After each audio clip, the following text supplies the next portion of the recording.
विमल गुप्ता जी और उनकी टीम और शहर के सम्माननीय सभी साथीगण, सभी युवक और युवतियों, आज का दिन सचमुच विशेष महत्व रखता है क्योंकि आज पर्यावरण का जो संकट है वो हमारे पूरे पृथ्वी ग्रह के एग्जिस्टेंस से जुड़ गया है। ये अस्तित्व का सवाल बन गया है।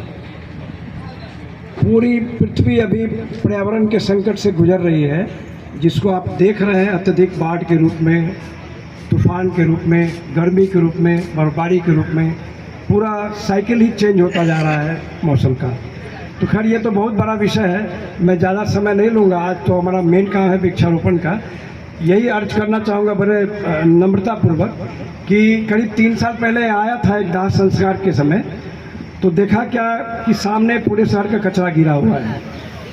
तो मेरा यह मानना है कि मृत शरीर का, डेड बॉडी का भी एक सेंटिटी होता है, उसको सम्मान मिलना चाहिए।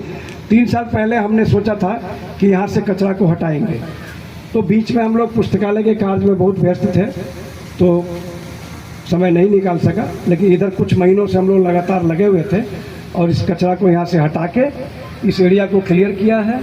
सारे जितने जंगल झाड़ थे, खरपतवार, सबको वीडसाइड डाल के सुखाया, आग लगाया, सारे नालों को साफ करवाया, सैकड़ों ट्रैक्टर मिट्टी और बालू यहाँ गिरी है। आज वृक्षारोपण का कार्यक्रम है। तो इस मौके पे मैं ये इतना कहना चाहूँगा आप लोगों को कि जैसे जयनगर का क्लाइमेट है, आपको जो नज़र आता है, जो यहाँ का वातावरण, बहुत गर्मी रहती है यहाँ, तो ये पूरी पृथ्वी ही एक ग्रीन हाउस की तरह बन गई है। पहले क्या होता था कि सूरज की गर्मी जब आती थी तो पृथ्वी उसको लौटा देती थी। आजकल पृथ्वी गर्मी को लौटा नहीं पा रही है क्योंकि इतने धूल कण हैं, इतने गैस हैं, कारखानों से निकलने वाले गैस, व्हीकल से निकलने वाले गैस, यहाँ तक कि हम परफ्यूम जो यूज करते हैं या हम लोग जो कुछ भी जलाते हैं उनसे जो गैसें निकले हैं, कार्बन डाइऑक्साइड, सल्फर डाइऑक्साइड, ये सब यहाँ हमारे चारों ओर बिखरा हुआ है और ये सूरज की गर्मी को अपने अंदर फंसा ले रहा है। ये पूरी पृथ्वी एक ग्रीन हाउस बन गई है और CO2 का जो लेवल है वो पूरी दुनिया में बढ़ता जा रहा है। अगर इसी तरह CO2 का लेवल बढ़ता रहा तो ये गर्मी बहुत ज़्यादा बढ़ जाएगी। ओजोन लेयर का डिप्लीशन होगा। ओजोन लेयर जब घटेगा तो उस छतरी से हानिकारक गैसें, अल्ट्रावायलेट किरणें आएंगी, कैंसर और त्वचा की बीमारियां बहुत बढ़ेंगी।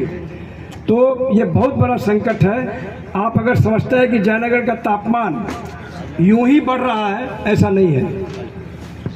चूँकि यहाँ के वायुमंडल में इतने धूल कण हैं, इतना वेहिकुलर पोल्यूशन है कि वो सारी गर्मी को अपने अंदर फंसा ले रहा है। तो अगर हम पेड़ पौधे को लगाएंगे तो वो पेड़ पौधे धूल कण को अवशोषित करते हैं।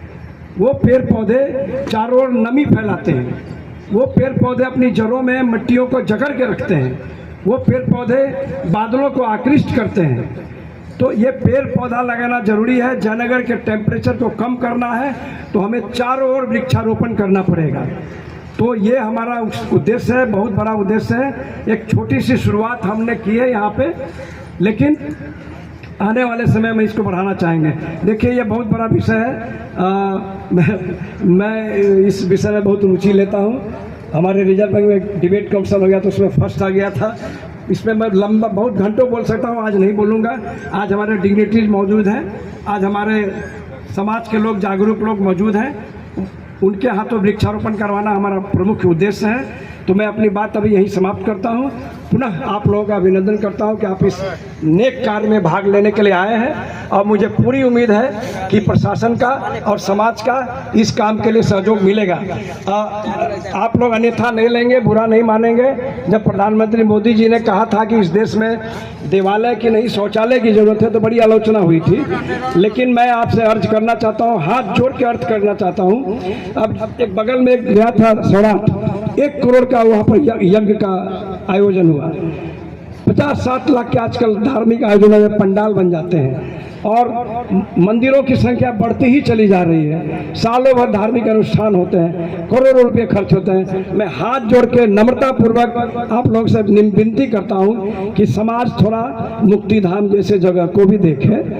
थोड़ा सा तालाब जो है जीर्ण शीर्ण अवस्था में उसको भी देखें, गरीब बच्चों के विद्यालय को भी देखें, पुस्तकालय को भी देखें। ठीक है, मंदिर जरूरी है, लेकिन प्राथमिकता सूची में थोड़ा इनको ऊपर लाने की जरूरत है। इस पर कृपया आप लोग ध्यान देंगे। मैं बहुत विनम्रता पूर्वक अर्जित कर रहा हूं, क्योंकि जो संसाधन हमारे पास नहीं है, संसाधन रहता तो अभी ऐसी काया पलट करके मैं दिखा चुका होता आपको, लेकिन संसाधन नहीं है, तो ये कमी है। थोड़ा समाज इस पर सोचे, प्रशासन सोचे। आपको मैं बताऊं कि ये जो काम हुआ है इसमें एसडीओ साहब से हमारी बहुत मदद मिली है, नगर पंचायत से बहुत मदद मिली है, और भी जो वाटरवेज वाले हैं उन्होंने भी कल भी 15 ट्रैक्टर मिट्टी गिरवाया। तो प्रशासन से, समाज से पूरा मदद मिल रहा है, थोड़ी मदद और चाहिए।